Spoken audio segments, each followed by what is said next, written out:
heating effect. Okay, now whenever you must have seen, whenever you switch on an electric bulb, right, and you put your palm over it or you go near it, you will see that it generates a lot of heat. Now you must be wondering why, where is this heat coming from? It is generating light, right? It is generating light, but along with light, it is also generating a lot of heat. So where is that heat coming from? How is it generated? Now, this is one of the effects of electric current. All right. So whenever electric current is passing through any kind of conductor, any kind of wire, it generates a lot of heat. Okay, and how much heat it is going to generate, whether it is going to generate less amount of heat or more amount of heat, okay, that we will be discussing later. But for right now, let us discuss very shortly that why heat is generated. Now, electric current, as we have discussed earlier, what is electricity? Electricity is a form of energy, right? And it is formed, or you can say it constitutes of passing of electrons, tiny subatomic particles. Okay, you must have learned about atoms and molecules, right? They're the tiniest particles of matter, which all matters are made up of, atoms. And atoms are also made up of very tiny subatomic particles like electrons, protons, neutrons. All of these things you're going to be learning in higher grades. But for now, just remember that flow of electrons constitute electric current. Got it? Now, whenever these tiny electrons, okay, whenever these suppose let's say this is a wire, right? Now this tiny electrons, what they are doing is they are flowing inside the conductor or inside the wire. The wire itself, it is made up of so many different atoms, right? The wire is also made up of so many different atoms. Now when these electrons, they are passing through the wire, they're colliding with all of these individual metal atoms or ions, right? So this collision creates or generates heat. This is how heat is generated. Got it? Now let us discuss what this heat produced actually depends upon. Okay. Now heat produced, it depends upon three major things.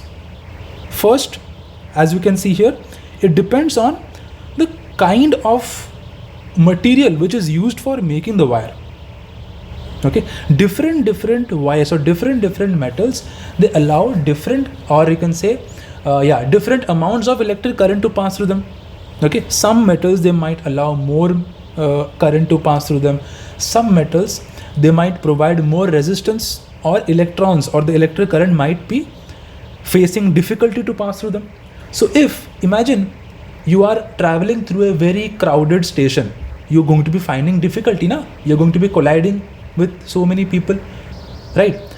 If the station is completely empty, or if you can think about a road which is completely empty, you're not going to be facing any kind of traffic.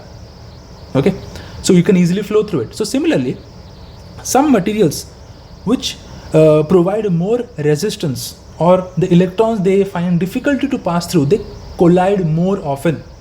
Okay, so those materials or wires made up of those materials, they generate more heat. Got it? Like for example, nichrome. Okay, nichrome is a special alloy made up of nickel and chromium, right? So nichrome wire, it creates more heat, whereas copper wire or aluminum wire, okay, since they easily allow the electric current to pass through them, so they produce less amount of heat. Okay, let us see what other things electric current depends upon, or sorry, heat produced depends upon. Okay, yes, it also depends upon thickness of wire. Okay, now the thinner the wire is, more heat will be generated. Okay, remember, if the wire is thin wire generates more heat. Okay, a thick wire generates less heat. Okay, I'll tell you the reason why. Okay, very simple. Now imagine if the wire is very thin, the electrons are going to be finding it very much difficult to pass through them because there is less space. Imagine yourself Okay, there is a very small window and you're going to be trying to pass through it. You're going to be finding it very difficult. But if the window is very large, okay, or you're passing through a very big hall, so you can move through it easily, you're not going to be finding more obstacles or any kind of resistance. Similarly, if the wire is thick, as you can see on the left side, it's a thick wire. Okay, so less heat will be generated because electrons will easily pass through, less number of collisions will be there.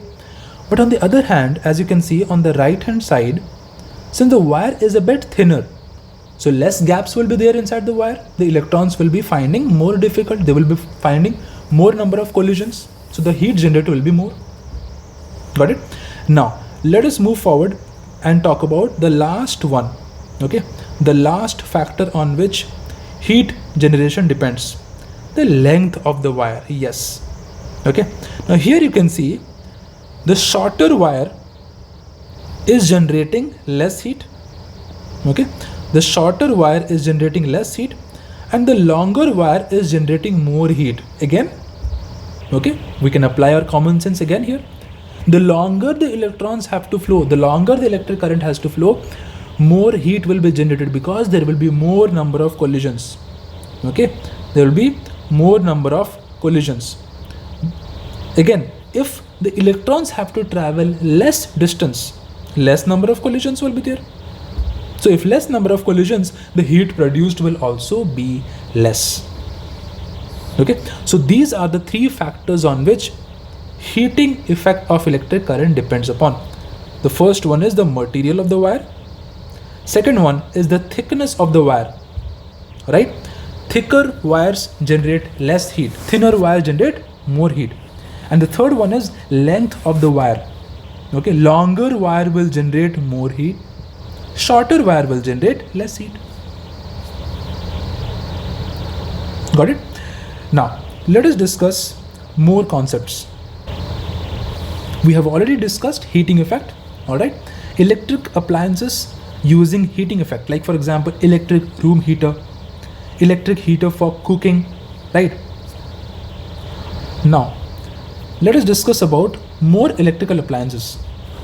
Okay, like for example, if you talk about, a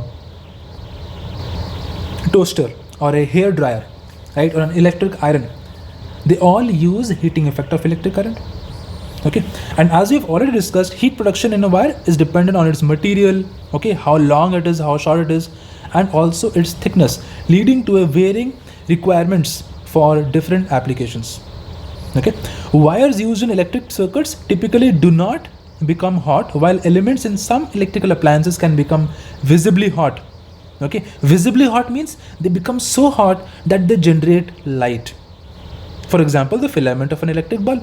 Now, electric bulb, what do we need an electric bulb for? We require it for generating light and not heat.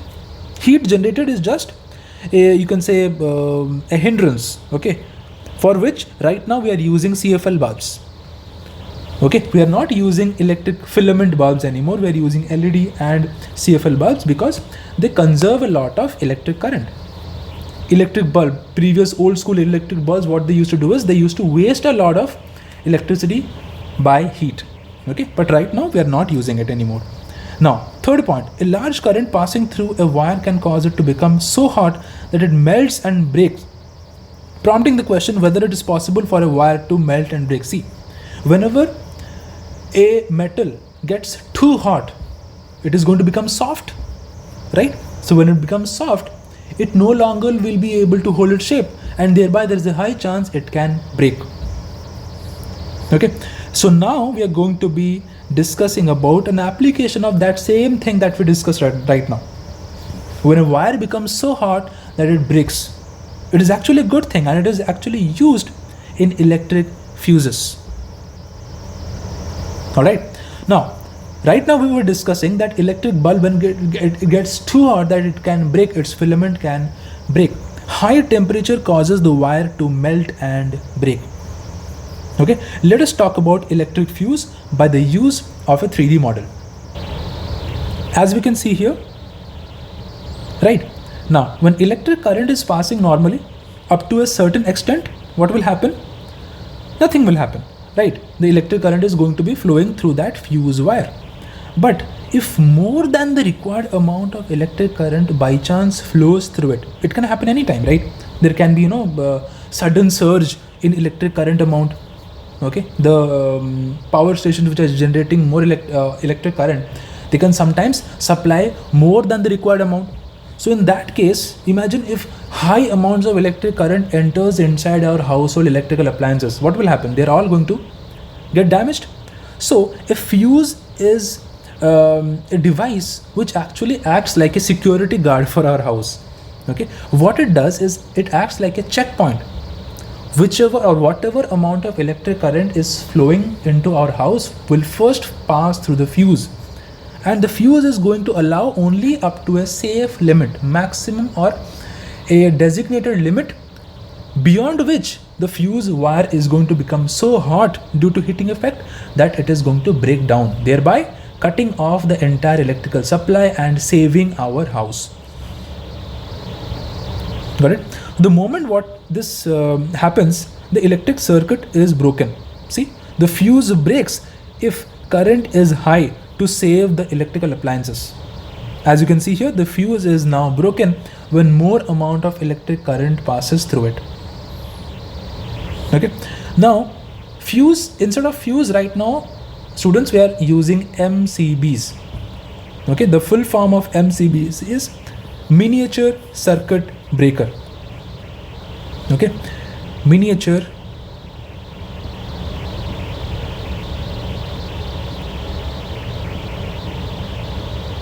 circuit breaker. Okay, MCB. Now, interestingly, this MCB or miniature circuit breaker, they do not work on the principle of heating effect of electric current. They actually depend on the magnetic effect of electric current, which we are going to be studying in the next module. All right. Now, there are some merits of using MCB over using a fuse. We are not using fuses anymore. You know why? Because just now we discussed like how fuses, what is happening is the fuses, they are generally breaking, right? They're completely breaking apart. So what we have to do, if a fuse wire breaks, we have to go to the market and buy again another fuse, and we have to come back and we have to replace the broken fuse. In case of MCB, students, this does not happen. Okay, MCB, it can detect whenever high amounts of electric current are flowing through the circuit, it automatically trips. It automatically switches off. All of you must have seen this kind of MCB being used in our houses, right? So it is an automatically operated electrical switch, which is designed to protect an electrical circuit from the damage caused by overload or short circuit. What happens is the moment it detects a surge in electric current, it automatically switches off. Okay, now what you have to do is you don't have to replace it by going to the market and buying a new MCB. No, what you have to do is you just have to go to the control unit of your house where all of these fuses are, these MCBs are present. You just have to switch it back on. That's it. Okay, you just have to switch it back on, and again it is going to be functioning. Again, next time if this happens or electric current is very high, it is again going to switch off. It is again going to trip. So it can be reused again and again and again, and it is highly convenient for us to use. Got it? So apart from fuses and MCB, we are also using a lot of other electrical appliances which we have already seen. All right, we use a lot of other electrical appliances like electric oven. Okay, and we are also using electric hair dryer, electric iron, electric toaster. So many different electrical appliances we are using, which are going to be depending upon the principle of heating effect of electric current. Okay, so today we discussed about heating effect. What is heating effect? Electrical appliances, they tend to get heated over time. We discussed about electrical appliances, what we are using in our day-to-day lifestyles. Okay, we also discussed about what factors the heating effect or the heat produced depends upon, right? It depends upon the material of the wire, it depends upon the thickness of the wire, and it also depends upon the length of the wire, right? We also discussed regarding fuse, how it acts like a safeguard to our electric circuits, household electric circuits. And finally, we discussed about MCBs, which have now replaced the fuses.